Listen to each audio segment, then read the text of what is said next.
Hello everyone, welcome to my YouTube video lecture series of the subject Basic Electrical Engineering. So in this video we are discussing batteries and different type of characteristics of a battery. So before starting of a battery, let's discuss the comparison between cell and a battery. What is the difference between a cell and a battery? So the definition of cell is the single unit device which converts the chemical energy into the electric energy is known as a cell. So cell is a single particular component, whereas the battery is the collection of different type of electrochemical cells which either connected in series or parallel. Let's see the symbols of the cell and a battery. So cell is having this symbol. There is one positive line and there is one negative line. Positive line will be always drawn on the higher length and negative line is always drawn on the smaller. Now battery is having the same symbol as a cell, but battery is a combination of cell. That's why it is drawn multiple times. So this is known as a symbol of battery. Now types of cell. So the cells are having different types, which is dry cell, wet cell, reserve cell, and the fuel cell. And battery is having two types, that is the primary battery and the secondary battery. The cell is light and compact in weight, and the battery is heavy in weight. The cell is supply power for the short duration of time, whereas the battery supplies the power for the long duration of time. Application of cell is the cell is used in clocks, lamp, radios, remote control devices, etc. Whereas the battery is used in automobiles, inverters, and emergency lights. The If we talk about the cost, then the cell is cheaper in cost, whereas the battery is costlier in cost. So this was the basic difference between a cell and a battery. Now we are more interested for a battery, so let's discuss how battery works. So when a current passes through electrolyte solution, then the chemical reaction occurs. That means the electric energy is converted into the chemical energy. Conversely, if chemical energy can also be converted into the electric energy. So the device which is capable of carrying out these two conversions is known as a cell or a battery. What do you mean by primary cell or a battery? So the primary cell or a battery is one that cannot easily be recharged after one use. Most of the primary cells utilize the electrolytes and that are the contained within the absorbed material or a separator, no free or liquid electrolyte, and are thus termed as the dry cells. Now let's say the secondary cell or the secondary battery is one that can be electrically recharged after the use to their original pre-discharge condition. So by passing the current through that terminals in that circuit in the opposite direction, we can do the charging and discharging process in the secondary cell. So this was the primary and secondary cell and a battery. Now let's discuss one construction of a battery. So this is basically a lead acid battery. In this battery we have used two rods, and these electrodes are having two terminals. It is known as an anode and it is known as a cathode. We have connected one load between this anode and cathode. Now, anode is made up of material that is the lead peroxide, that is PbO2, and it is of dark brown color.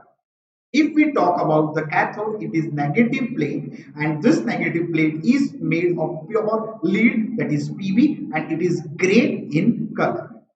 Electrolyte used in which these two plates are placed, that electrolyte is dilute sulfuric acid, and that is known as the H2SO4 with 3 parts of distilled water H2O mixed with it.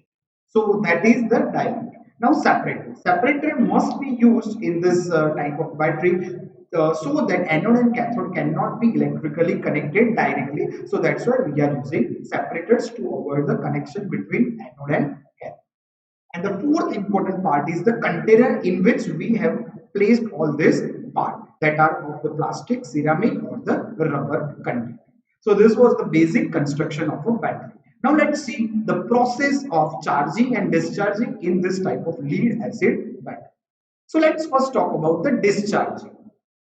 So it starts discharging when, in that case, current starts flowing from the battery to the external load, that is H2SO4 is disassociated into positive H2 and negative SO4 ions. So whenever we are discharging this battery, so in that case at anode this chemical reaction will occur, and that chemical reaction is anode is made up of PbO2. Whenever we are giving supply to this dilute, then in that dilute H2 and SO4 elements are separated. So H2 will be attracted by anode and SO4 will be attracted by cathode. So at anode this process occurs. So at anode it will be PbO2 plus uh, 2H, H2, that means 2H. So it will make PbO plus H2O. And further, if H2SO4 is also in contact with that anode, then it will give us PbSO4, that is our dilute liquid, and H2O, that is the water. So now if we talk about the cathode. So at cathode it is made up of Pb, and if SO4 is connected to that cathode, then it will be PbSO4. So ultimately at discharging process, the chemical strength PbSO4 will be increased. So we can say that this process is known as the discharging process. So both anode and cathode becomes PbSO4 and water H2O will be dissolved in that dilute. If we talk about the charging process, so for the charging process we have to connect the battery to this two rods. So whenever a positive external voltage is applied at anode, so the voltage is negative voltage is applied to cathode, so the current flows from the anode to cathode through this electrode.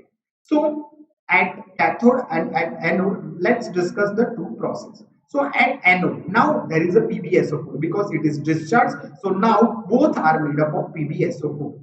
So with this PbSO4, the SO4 and the H2 material will be attracted. So it will be PbO2 and 2H2SO4. So now the dilute which we have previously used is back to this material, back to this tank.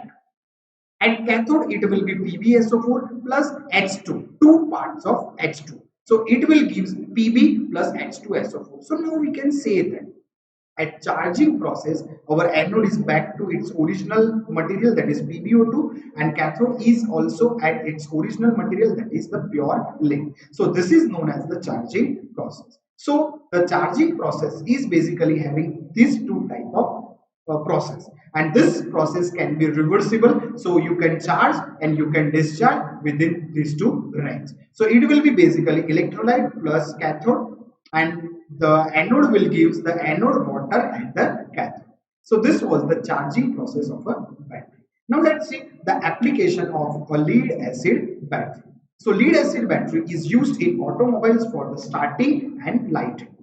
Second one is the for lighting on steam and diesel railway trains. We are using the lead acid battery on. Lead acid battery is used at the generating stations and the substations for the operation of protecting devices for emergency, and also it is used at the telephone exchanges. So this was all the application of a lead acid battery. Now let's see the different charging methods for the lead acid battery. So the first charging method is the constant voltage charging. So this reduces the charging time because we are providing the constant voltage. In this method, the charging voltage is kept constant. The charging current is high in the beginning. You can see that charging current is high in the beginning.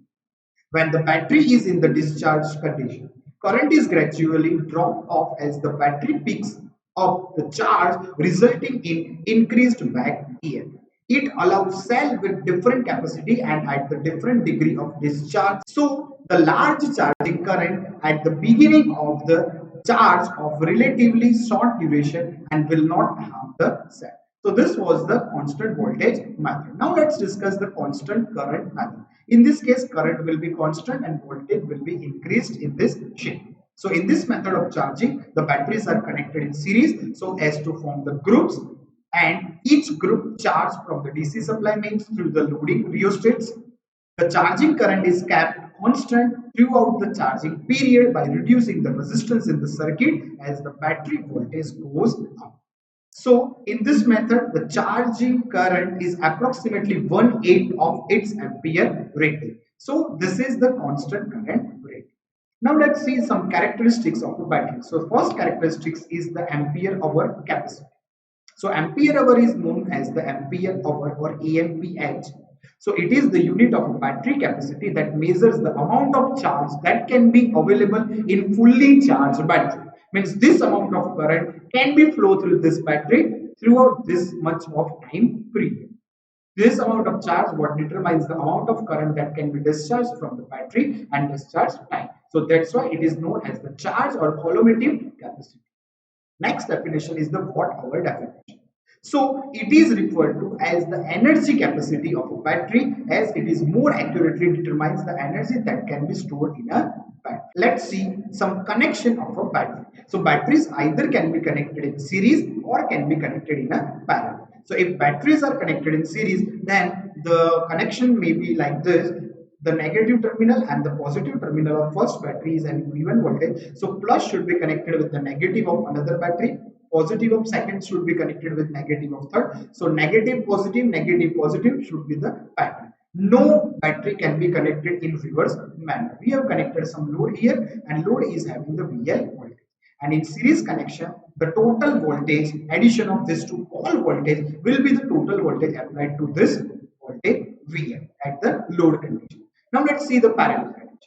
In case of parallel connection, positive negative should be connected like this. All positive terminals should be connected at the positive terminal of a load and all negative terminals should be connected at the negative terminal of a load. And in this case, total current flowing through the load is the addition of all the currents flowing for the battery. So if you want high current, then you can connect the batteries in parallel connection. If you want high voltage, then you can connect the batteries in series. So this was all about the batteries, construction of a battery, working of a battery, characteristics of a battery. Thanks for watching this video. Stay tuned.